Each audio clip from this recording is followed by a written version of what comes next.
नहीं कर रहा पराग अपने आप पर कंट्रोल। बीता हुआ कल करेगा पराग का आज बर्बाद। नमस्कार दोस्तों, स्वागत है आपका आपके अपने चैनल हंग्री स्पिरिट्स में। हंग्री स्पिरिट्स देख रहे सारे दर्शकों का मैं अंजू शर्मा दिल से स्वागत करती हूँ। तो पराग कोठारी रजनी के ख्यालों में डूबा हुआ है। खोया खोया दिखाई दे रहा है। बिजनेस में मन नहीं लग रहा है।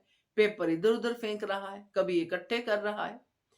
तो ये प्यार का बुखार फिर से जाग गया है क्या? पराग कोठारी को कंट्रोल तो करने की कोशिश कर रहा है, मगर ये कंट्रोल नहीं हो पा रहा है पराग से। इसलिए रजनी से सिर्फ एक ही मुलाकात हुई है इतने सालों के बाद, और ख्याति को रजनी कह बैठा है और फिर झूठ बोल रहा है। तो ये किस तरफ जा रहा है पराग कोठारी? चलिए बात करते हैं। पहले वही निवेदन, जिन्होंने अभी तक चैनल को सब्सक्राइब नहीं किया है कृपया कर लीजिए। साथ में दोस्तों बेल आइकन दबाइएगा ताकि आपको हमारे वीडियोस के नोटिफिकेशन मिलते रहे। अब बच्चों के मोहब्बत करने के दिन है, बच्चों के सब दिन है, मगर जिनका प्यार पुराना जाग पड़ता है उसमें फिर उम्र का कोई लिहाज रहता नहीं है। सोच नहीं पाता है इंसान कि मेरी इतनी बड़ी कबीलदारी है, इतना सारा कुनबा है और मेरा प्यार मेरे सामने है, तो मैं करूं तो क्या करूं। दिल के हाथों लोग मजबूर हो जाते हैं। मैं यहाँ पे पराग कोठारी को बिल्कुल दोषी नहीं मानूंगी, क्योंकि यहाँ पे जो भी वो कर रहा है वो दिल के हाथों मजबूर होके कर रहा है, मगर दिमाग को साथ में लगाने की कोशिश कर रहा है। बट ये जो दिल के हाथों मजबूर होते हैं, ये अपने परिवार में बहुत कुछ गलत कर जाते हैं, क्योंकि ये झूठ बोलना शुरू कर देते हैं। अब ख्याति से झूठ बोल रहा है। ख्याति को एकदम से उसने बात को घुमा के बता दिया कि रजनी देसाई ने परेशान किया हुआ है।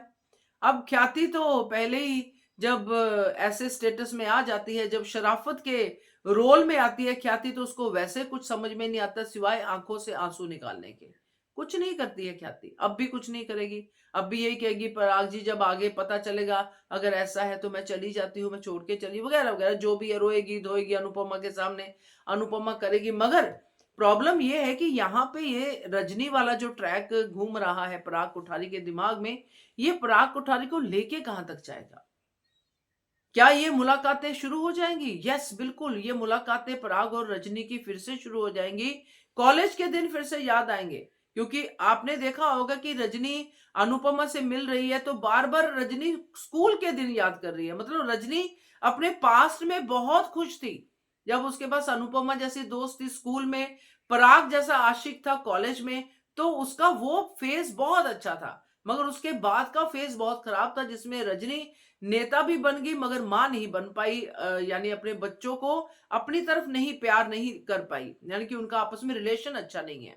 तो रजनी का ये फेज खराब था जिसमें उसने कुछ पल शादी के एंजॉय किए होंगे, फिर डेथ हो जाना, हत्या हो जाना और विधवा हो जाना, फिर बच्चों को पालना। ये फेज उसका स्ट्रगल वाला था और थोड़ा दुखदाई था। अब रजनी इसलिए अपने पास्ट को याद करती है। अब जब पराग कोठारी मिलेगा तो उसके साथ भी तो पास्ट की बातें होंगी, जब थोड़ा सा शांति वाला माहौल होगा। तो पराग कोठारी के साथ जब बातें होंगी दोस्तों, तो पराग कोठारी तो बार बार मौका ढूंढेगा रजनी से मिलने का, क्योंकि मजा तो आता है ना पुराने इश्क को याद करके। तो ये सब होगा और ये उसके आज पे भारी पड़ेगा, क्योंकि फिर वो ख्याति को, जो पहले ही इतने सीन नहीं आते हैं तब ज्यादा आएंगे, इग्नोर करना शुरू करेगा। तो ये सब होगा दोस्तों। तो फिर पराग कोठारी का जब इश्क सामने आएगा घर के लोगों के, तो फिर थू थू जो होगी वो होगी।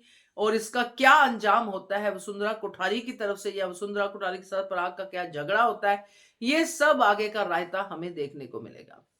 क्या कहते हो? कमेंट कीजिएगा। देखते रहिए channel Hungry Spirits. Thank you so much.